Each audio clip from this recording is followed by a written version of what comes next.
هل في هنا حد مسؤول عن الجالية المصرية لو شاب النهارده حصل له حاجة بيلجأ لهم مثلًا؟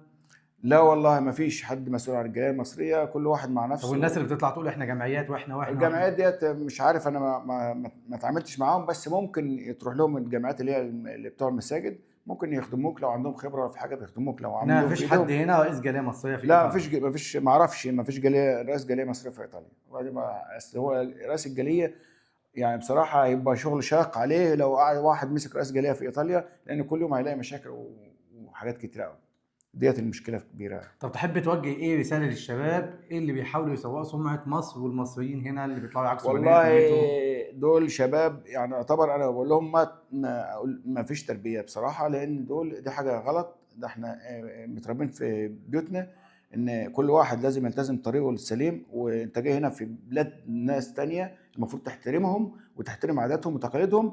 أنت كنت ماشي في أمان هنا، تمشي في أمان هنا، مش إحنا العملية مش جهجهون يعني، بصراحة يعني أنا بازعل من الناس اللي هي بتعمل مشاكل ويروحوا يسرقوا، بوظوا سمعتنا وسمعة نفسهم على الفاضي، لأن هو اللي بيسرق بيتمسك بيروح في الآخر السجن، بس بيبوظ سمعة المصريين على الفاضي.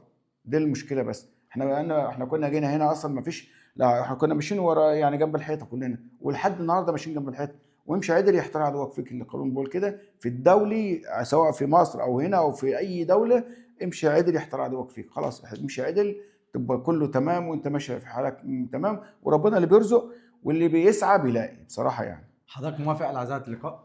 طبعًا، شكرًا طبعًا، جدًا لحضرتك، العفو، السلام مع عليكم. السلامة.